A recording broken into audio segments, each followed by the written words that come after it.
जय जगन्नाथ नमस्कार।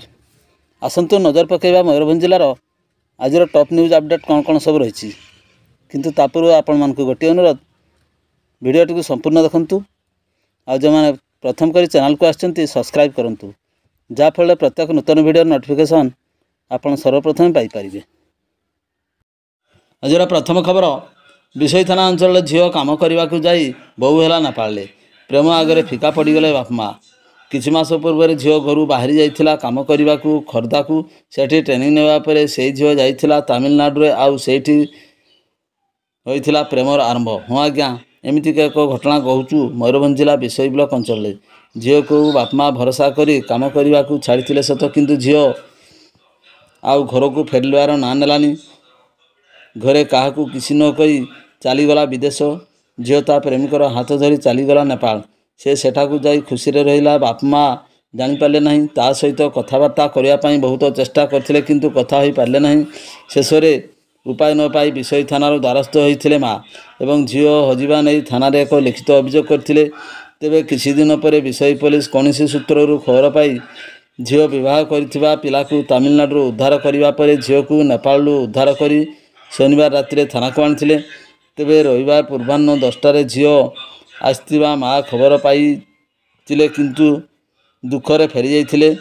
माँ झील को बारंबार घर को जावाक कहिबार झील सीधा सड़क मना कर देथिला परे माँ निराश हो घर को फेरी जाइथिले। परवर्ती खबर नलगदा पंचायत लुणचाटी ग्राम में सान भाई को हत्या कला बड़ भाई जगह जमी को नहीं सान भाई को निर्मम भाव हत्या कला बड़ भाई एभली लमटांकुरा घटना घटी जाइए राजगंजपुर थाना अधीन नलगदा पंचायतर लुणचाटी ग्राम में उक्त ग्राम में जयंत महाना एवं तांकर बड़ भाई अरुण महाना मध्य घर सीमा को नहीं बारंबार गंडगोल होता बेले उक्त गंडगोल चरम सीमार पहुँचबार उग्र रूप धारण करथिला। सकाळ 8टार अरुणक रागरे एक धारुआ अस्त्र जयंत बेक को हाणिबा फल जयंत उक्त स्थान मृत्यु घटला। एथिरे अरुणकर राग शांत न पड़ू से तरुआल बारंबार जयंत बेक को हाणिबार घटनास्थल जयंतर मृत्यु घटी जाता हत्या करने पर अरुण घर बाइक चढ़ी घटनास्थल फेरार हो जाता। एने राजगंजपुर पुलिस पहुंची अधिक तदंत जारी रखी। परवर्ती खबर विषय थाना अंतर्गत जामझरी ग्रामर हत्याकारी विचाराधीन महिला कैदींकर रायरंगपुर मेडिकल मृत्यु।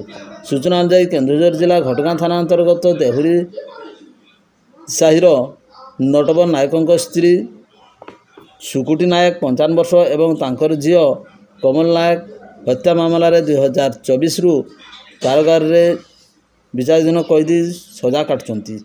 गत मे 2 तारिख में विषय थाना अंतर्गत जामझरी ग्राम में दशरथ नायक 50 वर्ष को 3 जन मिसी हत्या करने पर आत्महत्यार रूप देवाई एक गामुछारे फाँसी दे झुलाई देते। पुलिस पारिपार्श्विक दृष्टि ताहा हत्याकांड बोली सन्देह कर तदंत करने हत्या होता घटना सामना को आसाला। विषय थाना पुलिस केस नंबर 83/24 एक हत्या मामला रुजु कर 3 मे 2024 कोर्ट चालाण करथिला। तेबे जेल कर्तृपक्ष कहवा अनुसार सुकुटी नायकंकर 50 वर्षंकर हठात शुक्रवार संध्यारे तांको स्वास्थ्य अवस्था संकटापन्न होबारु तांको रायरंगपुर डाक्तरखाना भर्ती करा जायतिला। तेबे शनिवार संध्या समय सुकुटींकर मृत्यु होता सूचना मिली। परवर्ती खबर बेतनटी थाना अधीन बड़जामणी फांडी अधीन बालियाडिया पंचायतर बंधसाई गाँव में शनिवार अपराह्न 5टा समय गुजरात दादन खटिया जाइथिबा युवकंकर मृतदेह पहुँचला। मृतक जनक होउचंती दामोदर टुडुंक पुओ दरगा टुडू। दरगा चलित मास जनवरी मसरे गुजरात को दादन खटिया जाइथिबा बेले सेठारे होम डेकर प्राइवेट लिमिटेड नामक घरोई कंपानी श्रमिक भाव में काम करते। किछ दिन पूर्व दारोगांकर ज्वर होगा सहित पेटरे भीषण जंत्रणा अनुभव होता एवं सेठारे डाक्तरखाना भर्ती कराइथिला। सेठारे स्वास्थ्य अवस्था अवनति घटू सिविल हस्पिटाल को स्थानांतरित कराइथिला। सेठारे अस्त्रोपचार करा जाइथिबा बेले अस्त्रोपचार 3 घंटा पर तांकर मृत्यु घटिला। एक स्वतंत्र आम्बुलांस जोगे दारोगांक शरीर को बंधसाई गाँव में पहुँचा पर सेठारे एक शोकाकूल परिवेश सृष्टि होता। परवर्ती खबर पड़ास्थियाठारे स्कूटी चार्ज करुवा बेले स्कूटी रे लागला निआं। मयूरभंज जिलार पड़ास्थियाठारे शनिवार दिवा 2 घटिका समय जैनिक व्यक्ति निज घर स्कूटी को चार्ज करुवा बेले स्कूटी रे निआं लगी जाइथिला। स्कूटी निकट में अन्य एक गाड़ी ସ୍କୁଟି ସହିତ ପଡ଼ି ଯାଇଥିବା ଦେଖିବାକୁ ମିଳିଛି। ନିଆଁ ଘର ଭିତରକୁ ବ୍ୟାପିବା ଫଳରେ ଗ୍ୟାସ୍ ସିଲିଣ୍ଡରରେ ନିଆଁ ଲାଗି ଘର ଭିତରେ ବ୍ୟାପକ କ୍ଷୟକ୍ଷତି ହୋଇଛି। ଘଟଣାସ୍ଥଳରେ ଅଗ୍ନିଶମ ବିଭାଗ ପହଞ୍ଚି ନିଆଁକୁ ଆୟତ୍ତ କରିଥିବା ଦେଖିବାକୁ ମିଳିଥିଲା। ପରବର୍ତ୍ତୀ ଖବର, ବେତନଟୀ ବ୍ଲକ ଅଧୀନ କଦଳିଆ ଗ୍ରାମରେ ରବିବାର ଅପରାହ୍ନରେ ପ୍ରଥମ ମହଲାରୁ ଇଟା କାନ୍ଥ ପଡ଼ି ଉକ୍ତ ଗ୍ରାମର ଜଣେ 3 ବର୍ଷର ଶିଶୁ ସମେତ ଜଣେ ନାବାଳକ ଗୁରୁତର ଆହତ ହୋଇଛନ୍ତି। ସୂଚନା ଅନୁଯାୟୀ ବଳଦିଆ ଗ୍ରାମର କୃପାସିନ୍ଧୁ ବେହେରାଙ୍କ ଘର ତିଆରି ଚାଲିଥିବା ବେଳେ ତାଙ୍କ 13 ବର୍ଷୀୟ ପୁଅ ଆଦିତ୍ୟ ଛାତ ଉପରେ ନୂଆ କରି ଦିଆଯାଇଥିବା 5 ଇଞ୍ଚିଆ କାନ୍ଥ ଉପରେ ଡେରି ହୋଇ ଛିଡ଼ା ହୋଇଥିବା ବେଳେ ହଠାତ୍ କାନ୍ଥଟି ଭୁଷୁଡ଼ି ପଡ଼ିଥିଲା ଫଳରେ ଆଦିତ୍ୟ କାନ୍ଥ ସହିତ ଛାତ ତଳୁ ଖସି ପଡ଼ିଥିଲା ଏବଂ ସେ ଗୁରୁତର ଆହତ ହୋଇଥିଲା। ଅନ୍ୟପଟେ ଠିକ୍ ସେହି ସମୟରେ ଛାତ ତଳେ ଖେଳୁଥିବା ଉକ୍ତ ଗ୍ରାମର କୃପାସିନ୍ଧୁ ବିନ୍ଧାଣୀଙ୍କର 3 ବର୍ଷୀୟ ଶିଶୁପୁତ୍ର ତନବୀର ଉପରେ ଇଟା କାନ୍ଥ ପଡ଼ିଯାଇଥିଲା ଫଳରେ ତନବୀର ମୁଣ୍ଡରେ ଗଭୀର ଆଘାତ ହେବା ସହିତ ସେ ଗୁରୁତର ହୋଇଥିଲା। ଉଭୟଙ୍କୁ ବୈଶିଙ୍ଗା ଡାକ୍ତରଖାନାରେ ପ୍ରାଥମିକ ଚିକିତ୍ସା ପରେ ବାଲେଶ୍ୱର ମୁଖ୍ୟ ଡାକ୍ତରଖାନାକୁ ନିଆଯାଇଥିବା ଜଣାପଡ଼ିଛି। ପରବର୍ତ୍ତୀ ଖବର, ଟାଉନ ଥାନା ଅଧୀନ 2ଟି ସ୍ଥାନରୁ ପୃଥକ 2ଟି ବାଇକ୍ ଚୋରି ହୋଇଥିବା ନେଇ ରାତିରେ 2ଟି ମାମଲା ରୁଜୁ ହୋଇଛି। ଅଭିଯୋଗ ଅନୁଯାୟୀ ବଡ଼ସାହି ବ୍ଲକର ତାଳକୋଣ୍ଡା ଗ୍ରାମର ରଜତ ମହାନ୍ତ ତାଙ୍କ ଭାଇଙ୍କ ହିରୋ HF ଡିଲକ୍ସ ଅଡି 11L 7197କୁ ବାରିପଦା ଆସିଥିବା ବେଳେ ଶନିବାର ଅପରାହ୍ନ 3ଟା ବେଳେ ଘନ ଜନବସତି ଅଞ୍ଚଳ ଗାନ୍ଧୀ ପାର୍କକୁ ଯାଇଥିଲେ, କିନ୍ତୁ ପାର୍କରୁ ଫେରିବା ପରେ ବାଇକ୍ଟି ଚୋରି ହୋଇଥିବା ଜାଣିବାକୁ ପାଇ ଥାନାରେ ଏତଲା ଦାୟର କରିଥିଲେ। ସେହିଭଳି ସ୍ଥାନୀୟ ପଡ଼ାସ୍ତିଆ ନିକଟସ୍ଥ ନୁରୁସାହି ଗ୍ରାମର ଏକ ବିବାହ ଉତ୍ସବରେ ଗତ ବୁଧବାର ରାତିରେ ଚାନ୍ଦୁଆ ଥାନାରେ କାଞ୍ଜିଆ ଗ୍ରାମର ଗୋବିନ୍ଦ ଚନ୍ଦ୍ର ମହାନ୍ତ ତାଙ୍କ ବାଇକ୍ ହିରୋ HF ଡିଲକ୍ସ ଅଡି 11L 1174କୁ ରଖି ଦେଇଥିଲେ, କିନ୍ତୁ ଗୁରୁବାର ସକାଳୁ ଉକ୍ତ ଘର ସମ୍ମୁଖରେ ବାଇକ୍ଟି ଚୋରି ହୋଇଥିବା ଜାଣିବାକୁ ପାଇଥିଲେ। ଏ ସମ୍ପର୍କରେ ଥାନାରେ ଅନ୍ୟ ଏକ ମାମଲା ରୁଜୁ ହୋଇଛି। 2ଟି ଯାକ ମାମଲାର ପୁଲିସ ତଦନ୍ତ ଚାଲିଥିବା ନେଇ ଖବର ମିଳିଛି। ଏନେଇ କୌଣସି ସନ୍ଧାନ ମିଳିପାରି ନାହିଁ।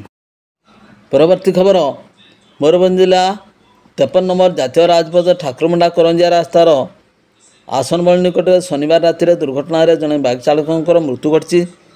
ମୃତ ଯୁବକ ଜଣକ ଠାକୁରମୁଣ୍ଡା ଥାନା ଅନ୍ତର୍ଗତ କେନ୍ଦୁଜୁଆଣି ଗ୍ରାମ ପଞ୍ଚାୟତ ଅନ୍ତର୍ଗତ ପାଢ଼ିଆ ସାହିର ରାମଚନ୍ଦ୍ର ଗଗରାଇଙ୍କ ପୁଅ ରାଜୁ, ବୟସ 25 ବର୍ଷ ବୋଲି ଜଣାପଡ଼ିଛି।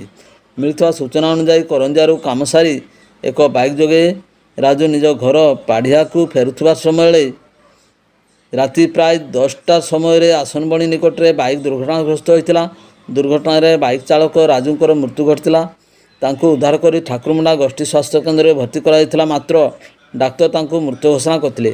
ଠାକୁରମୁଣ୍ଡା ପୋଲିସ ଏକ ମାମଲା ରୁଜୁ କରି ଶବ ବ୍ୟବଚ୍ଛେଦ ପାଇଁ କରଞ୍ଜିଆ ଉପଖଣ୍ଡ ଚିକିତ୍ସାଳୟକୁ ପଠାଇଥିବାର ସୂଚନା ମିଳିଛି। ପରବର୍ତ୍ତୀ ଖବର, ଖୁଣ୍ଟା ଥାନା ତଥା ଗୋପବନ୍ଧୁ ନଗର ବ୍ଲକ ପଶୁଦା ପଞ୍ଚାୟତ ମୁଟୁଦା ଗ୍ରାମରେ ଜଣେ ମହିଳାଙ୍କର ଝୁଲନ୍ତା ଶବ ଉଦ୍ଧାର କରିଛି ପୋଲିସ। ମୃତକ ଜଣକ ଖଣ୍ଡେସିଂଙ୍କ ସ୍ତ୍ରୀ ମାଣତ୍ରୀ, ବୟସ 55 ବର୍ଷ ବୋଲି ଜଣାପଡ଼ିଛି। ପହିଲି ରଜ ଦିନ ମାଣତ୍ରୀ ଘରୁ ବାହାରି ଆସି ଆଉ ଫେରିନଥିଲେ। ଘରକୁ ନ ଫେରିବାରୁ ପରିବାର ଲୋକେ ବହୁ ଖୋଜାଖୋଜି କରି ପାଇନଥିଲେ ବେଳେ ଘରଠାରୁ ଅନତି ଦୂରରେ ନଦୀକୂଳ ଏକ ଗଛରେ ବେକରେ ଗାମୁଛା ବାନ୍ଧି ଝୁଲୁଥିବାର ଦେଖିବାକୁ ପାଇଥିଲେ ସ୍ଥାନୀୟ ଲୋକେ। ଖବର ପାଇ ପୋଲିସ ପହଞ୍ଚି ଗଳିତ ଶବ ଜବତ କରିଥିଲେ। ତେବେ ସେହିଦିନ ସେ ଆତ୍ମହତ୍ୟା କରିଥିବା ପୋଲିସ ପ୍ରାଥମିକ ତଦନ୍ତରୁ ଜାଣିବାକୁ ପାଇଛି। ଆତ୍ମହତ୍ୟାର କାରଣ ସ୍ପଷ୍ଟ ହୋଇନଥିବା ବେଳେ ଏନେଇ ଏକ ଅପମୃତ୍ୟୁ ମାମଲା ରୁଜୁ ହୋଇଛି। ଶବ ବ୍ୟବଚ୍ଛେଦ ରିପୋର୍ଟ ଆସିଲେ ମୃତ୍ୟୁର ସଠିକ୍ କାରଣ ଜଣାପଡ଼ିବ ବୋଲି ପୋଲିସ କହିଛି। ପରବର୍ତ୍ତୀ ଖବର, ଓଡ଼ିଶାର ନୂତନ ବିଜେପି ସରକାର ମନ୍ତ୍ରିମଣ୍ଡଳରେ ବିଭାଗ ବଣ୍ଟନ ପରେ ଦାୟିତ୍ୱ ଗ୍ରହଣ କରିଥିବା ମୟୂରଭଞ୍ଜ ଜିଲ୍ଲାର ମରଡ଼ା ବିଧାୟକ ତଥା ଗୃହ ଏବଂ ନଗର ଉନ୍ନୟନ ସାଧାରଣ ଉଦ୍ୟୋଗ ବିଭାଗର କ୍ୟାବିନେଟ୍ ମନ୍ତ୍ରୀ ଡକ୍ଟର କୃଷ୍ଣଚନ୍ଦ୍ର ମହାପାତ୍ର ଏବଂ ଯଶପୁର ବିଧାୟକ ତଥା ଜଙ୍ଗଲ, ପରିବେଶ ଏବଂ ଜଳବାୟୁ ପରିବର୍ତ୍ତନ, ଶ୍ରମ ଏବଂ କର୍ମଚାରୀ ବୀମା ବିଭାଗର ରାଷ୍ଟ୍ରମନ୍ତ୍ରୀ ସ୍ୱାଧୀନ ଗଣେଶରାମ ସିଂ ଖୁଣ୍ଟିଆଙ୍କୁ ବାରିପଦା ସହରରେ ଭବ୍ୟ ସମ୍ବର୍ଦ୍ଧନା ପ୍ରଦାନ କରାଯାଇଛି। ଉଭୟ ପ୍ରଥମ ଥର ପାଇଁ ବାରିପଦା ସହରର ପ୍ରବେଶ ପଥ ପାଲାବଣିଠାରେ ଅପରାହ୍ନରେ ପହଞ୍ଚିବା ମାତ୍ରେ ଜିଲ୍ଲାବାସୀଙ୍କ ପକ୍ଷରୁ ଉଚ୍ଚସ୍ଥିତ ସମ୍ବର୍ଦ୍ଧନା ସହିତ ସ୍ୱାଗତ ଅଭିନନ୍ଦନ କରି ପାଛୋଟି ନିଆଯାଇଥିଲା। ଏହି ସମ୍ବର୍ଦ୍ଧନା କାର୍ଯ୍ୟକ୍ରମରେ ନବନିର୍ବାଚିତ ଲୋକସଭା ସାଂସଦ ନବଚରଣ ମାଝୀ ଏବଂ ଜିଲ୍ଲାର ବିଧାୟକ ମଧ୍ୟରେ ସାରସକଣା ଭାଦଭାନ୍ତା, ଉଦଳାର ଭାସ୍କର ମଢେଇ, ରାଇରଙ୍ଗପୁର ଜଲେନ ନାୟକ ଏବଂ କରଞ୍ଜିଆର ପଦ୍ମଚରଣ ହାଇବ୍ରୁ, ଉଦଳା NSCର ଅଧ୍ୟକ୍ଷା ପ୍ରମିଳା ପଣ୍ଡାଙ୍କ ସମେତ ବିଜେପିର ଜିଲ୍ଲାସ୍ତରୀୟ କର୍ମକର୍ତ୍ତାଙ୍କ ସହିତ ମହିଳା, ଯୁବ ଆଦି ବିଭିନ୍ନ ବିଜେପିର ସଂଗଠନରେ କର୍ମକର୍ତ୍ତା ସାମିଲ ଥିଲେ। ସମସ୍ତେ ପାରମ୍ପରିକ ଆଦିବାସୀ ନୃତ୍ୟର ତାଳେ ତାଳେ ନାଚି ନାଚି ଉଭୟ ମନ୍ତ୍ରୀଙ୍କୁ ସ୍ୱାଗତ କରିଥିଲେ। ଏହି ଅବସରରେ କ୍ୟାବିନେଟ୍ ମନ୍ତ୍ରୀ ଡକ୍ଟର ମହାପାତ୍ର ଉଦ୍ବୋଧନ ଦେଇ ଓଡ଼ିଶା ଜନସାଧାରଣ ବିଶ୍ୱାସ ଏବଂ ଭରସା ଡବଲ ଇଞ୍ଜିନ୍ ବିଜେପି ସରକାର ତୃଣମୂଳ ସ୍ତରରୁ ଗରିବ ଏବଂ ଯୁବଗୋଷ୍ଠୀ ମହିଳା ଏବଂ ଚାଷୀ ପରିବାରବର୍ଗଙ୍କ ପାଇଁ ଅଗ୍ରାଧିକାର ଭିତ୍ତିରେ କାର୍ଯ୍ୟ କରିବ ବୋଲି ପ୍ରକାଶ କରିବା ସହିତ ବିଜେପି ସମସ୍ତ ପ୍ରତିଶ୍ରୁତିକୁ ଅକ୍ଷର ଅକ୍ଷରେ ପାଳନ କରିବ ବୋଲି ଦୃଢ଼ୋକ୍ତି ରଖିଥିଲେ। ମହାପ୍ରଭୁ ଶ୍ରୀ ଜଗନ୍ନାଥଙ୍କ ଆଶୀର୍ବାଦ ଯୋଗୁଁ ପୂର୍ବ ସରକାରଙ୍କ ଦ୍ୱାରା ଖୋଲାଯାଇଥିବା ଓଡ଼ିଶା ରାଜକୋଷ ନିଶ୍ଚିତ ଭାବେ କେନ୍ଦ୍ର ସହାୟତାରେ ପୂର୍ଣ୍ଣ ହେବ ଏବଂ ଶପଥ ଗ୍ରହଣ ପରେ ଅନୁଷ୍ଠିତ ପ୍ରଥମ ମନ୍ତ୍ରୀସ୍ତରୀୟ ବୈଠକର ନିଷ୍ପତ୍ତି ଅନୁଯାୟୀ ଉକ୍ତ ଭଗବାନଙ୍କ ମଧ୍ୟରେ କୌଣସି ଦୂରତ୍ୱ ନ ରଖି ମନ୍ଦିରର ଚାରିଦ୍ୱାର ଖୋଲାଯିବା ସହିତ ମନ୍ଦିରର ଦୈନିକ ରୀତିନୀତି ପାଇଁ 500 କୋଟି ଟଙ୍କାର କର୍ପସ୍ ଫଣ୍ଡ ପାଇଁ ଘୋଷଣା କରାଯାଇଛି। ପରବର୍ତ୍ତୀ ଖବର, ମୟୂରଭଞ୍ଜ ଜିଲ୍ଲା ମରଡ଼ା ବ୍ଲକ ଅଞ୍ଚଳରେ ହାତୀ ଉପଦ୍ରବ ଥମିବାର ନାଁ ଧରୁନି।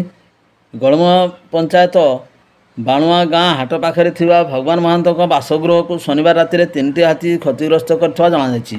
ହାତୀମାନେ ଘରର ଟିଣ ଛପରକୁ ଶୁଣ୍ଢରେ ଟେକି ଭାଙ୍ଗି ଦେଇଥିବା ସହ ଘରର ପଛପଟ ଦୁଆର କବାଟକୁ ଭାଙ୍ଗି ନଷ୍ଟ କରିଥିବା ଜଣାଯାଇଛି। ତେବେ ହାତୀଙ୍କ ଆକ୍ରମଣ ସମ୍ପର୍କରେ ପରିବାରବର୍ଗ ଜାଣିପାରିଥିଲେ ମଧ୍ୟ ହାତୀ ଦୁଆର ମୁହଁରେ ଘେରି ରହିଥିବାରୁ ବାହାରକୁ ବାହାରି ପାରିନଥିଲେ। ତେବେ ପରିବାର ଏକ ନିଶ୍ଚିତ ମୃତ୍ୟୁରୁ ଅଳ୍ପକେ ବର୍ତ୍ତି ଯାଇଛନ୍ତି। ଘରରେ ଥିବା ଧାନ ଚାଉଳ ଉପରେ ହାତୀଙ୍କ ନଜର ଥିଲେ ମଧ୍ୟ ଘର ଭିତରେ ପ୍ରବେଶ ନ କରି କିଛି ସମୟ ଘର ହାତୀମାନେ ଫେରିଯାଇଥିଲେ। ଅଳ୍ପକେ ପରିବାର ସଦସ୍ୟ ବର୍ତ୍ତି ଯାଇଥିବେ ବୋଲି କୁହାଯାଇଛି। ସୂଚନାଯୋଗ୍ୟ, ପାଖାପାଖି ପ୍ରାୟ 25ଟି ହାତୀ ଅଞ୍ଚଳରେ ବୁଲୁଥିବାରୁ ଗାଁ ଲୋକଙ୍କ ଆଖିରେ ନିଦ ହଜିଯାଇଛି। ଲୋକମାନେ ଆତଙ୍କିତ ଅବସ୍ଥାରେ ରହିଛନ୍ତି। ବନ ବିଭାଗ ହାତୀ ଘଉଡ଼ାଇବା କାମ ନ କରୁଥିବାରୁ ଲୋକ ବିଭାଗ ଉପରେ କ୍ଷୋଭ ପ୍ରକାଶ କରି ପ୍ରତିକାର ଦାବି କରିଛନ୍ତି। ପରବର୍ତ୍ତୀ ଖବର, ଠାକୁରମୁଣ୍ଡା ବ୍ଲକ ଅଞ୍ଚଳରେ ଶନିବାର ଅପରାହ୍ନ 4ଟାରୁ ସନ୍ଧ୍ୟା 6ଟା ପର୍ଯ୍ୟନ୍ତ କାଳବୈଶାଖୀ ପ୍ରଭାବରେ ବ୍ୟାପକ କ୍ଷୟକ୍ଷତି ହୋଇଥିବା ଜଣାପଡ଼ିଛି। କରଞ୍ଜିଆ ବ୍ଲକର ବଡ଼ଗାଁ ପଞ୍ଚାୟତର 3 ଘଣ୍ଟା ଧରି କାଳବୈଶାଖୀ ତାଣ୍ଡବ ରଚିବା ଫଳରେ ଶରଧା ଏବଂ ନୂଆଗାଁ ଗ୍ରାମରେ ପ୍ରଭୂତ କ୍ଷୟକ୍ଷତି ଘଟିଛି। ତୁଷାର ନାୟକ, ଚମ୍ପାମଣି ମିନ୍ଧାଣୀ, ସୁଷମା ମାଝୀ, କାହ୍ନୁ ଟୁଡୁଙ୍କ ବାସଗୃହ, ବିଶ୍କେଶନ ମହାନ୍ତଙ୍କ କୁକୁଡ଼ା ଫାର୍ମ ନୂଆଗାଁରେ, ପରେଶ ମହାନ୍ତ ଏବଂ ଶରଧା ଗ୍ରାମର ତୁଷାର ନାୟକଙ୍କ କୁକୁଡ଼ା ଫାର୍ମରେ ଛପର ଉଡ଼ିଯାଇଛି। ଏହି ଦୁଇ ଗ୍ରାମର ଅନେକ ବଡ଼ ବଡ଼ ଗଛ ମଧ୍ୟ ଭାଙ୍ଗି ଯାଇଥିବା ଫଳରେ ଲୋକଙ୍କର ଯାତାୟାତ ବାଧା ଉପୁଜିଛି। ଆମ୍ବ ଚାଷୀଙ୍କର ମଧ୍ୟ ବହୁତ କ୍ଷୟକ୍ଷତି ହୋଇଛି। ଖବର ପାଇବା ପରେ କରଞ୍ଜିଆ ତହସିଲଦାରଙ୍କ ନିର୍ଦ୍ଦେଶରେ ତାଟ ଆର୍ଆଇ ହିମାଂଶୁ ବାରିକ ପ୍ରଭାବିତ 2ଟି ଗ୍ରାମକୁ ଯାଇ କ୍ଷୟକ୍ଷତିର ଆକଳନ କରିଥିବା ଜଣାଯାଇଛି। ଏହିଭଳି କାଳବୈଶାଖୀ ପ୍ରଭାବରେ କରଞ୍ଜିଆ ଠାକୁରମୁଣ୍ଡା ଅଞ୍ଚଳରେ ଥିବା ଅନେକ ଖୁଣ୍ଟ, ତାର ଓ ଇନ୍ସୁଲେଟର ନଷ୍ଟ ହେବା ଯୋଗୁଁ ଜନଜୀବନ ବାଧାପ୍ରାପ୍ତ ହୋଇଛି। କରଞ୍ଜିଆ ଦେଇ ଯାଇଥିବା 33 kV ଲାଇନରେ 3ଟି ଇନ୍ସୁଲେଟର, କରଞ୍ଜିଆ ଠାକୁରମୁଣ୍ଡା ମଧ୍ୟରେ ଯାଇଥିବା 33 kV ଲାଇନରେ 10ଟି ଇନ୍ସୁଲେଟର ଏବଂ ଭିକ୍ରେସ୍ ORM ଭାଙ୍ଗିଯିବା, କରଞ୍ଜିଆରେ 10ଟି ସ୍ଥାନରେ ଖୁଣ୍ଟ ଉପରେ ଗଛ ପଡ଼ିବା, ଭାଙ୍ଗିବା ସମେତ ଅନେକ ଖୁଣ୍ଟ ପବନରେ ଚକାମହୁରି ଯୋଗୁଁ ମୋଡ଼ି ହୋଇ ନଷ୍ଟ ହୋଇଛି। ଏହିପରିକି ଅନେକ 11 kV ବିଦ୍ୟୁତ୍ ତାର ମଧ୍ୟ ନଷ୍ଟ ହୋଇଥିବା ଦେଖିବାକୁ ମିଳିଛି। 17ଟି ଖୁଣ୍ଟ ନଷ୍ଟ ହୋଇଯାଇଛି। କରଞ୍ଜିଆ ବିଦ୍ୟୁତ୍ ଆବଣ୍ଟନ କେନ୍ଦ୍ରରେ 3ଟି ଟ୍ରାନ୍ସଫର୍ମର ଜଳିଯାଇଥିବା ବେଳେ ଠାକୁରମୁଣ୍ଡା ଷ୍ଟ୍ରକ୍ଚରରେ 2ଟି ଟ୍ରାନ୍ସଫର୍ମର ଜଳିଯାଇଛି। ଦୀର୍ଘ 3 ଘଣ୍ଟା ଧରି ଘନ ଘନ ବିଜୁଳି ମାରିବା, ବଜ୍ରପାତ ଯୋଗୁଁ କରଞ୍ଜିଆ ଏବଂ ଠାକୁରମୁଣ୍ଡା ଅଞ୍ଚଳରେ ଅଧିକାଂଶ ଘରେ, ଦୋକାନରେ ଟିଭି, ଫ୍ରିଜ୍, କୁଲର ଏବଂ ଏସି ବିଦ୍ୟୁତ୍ ଉପକରଣ ପଡ଼ିଯାଇଛି। 2ଟି ଯାକ ସ୍ଥାନରେ ରାତିରୁ ସକାଳ ପର୍ଯ୍ୟନ୍ତ ଅବିଶ୍ରାନ୍ତ ଭିତ୍ତିରେ TPNODL କର୍ମଚାରୀମାନେ ବିଦ୍ୟୁତ୍ ସରବରାହ ପାଇଁ ଉଦ୍ୟମ ଜାରି ରଖିଥିବା ଜଣାଯାଇଛି। ଭିଡ଼ିଓଟିକୁ ଶେଷ ପର୍ଯ୍ୟନ୍ତ ଦେଖିଥିବାରୁ ଅନେକ ଅନେକ ଧନ୍ୟବାଦ।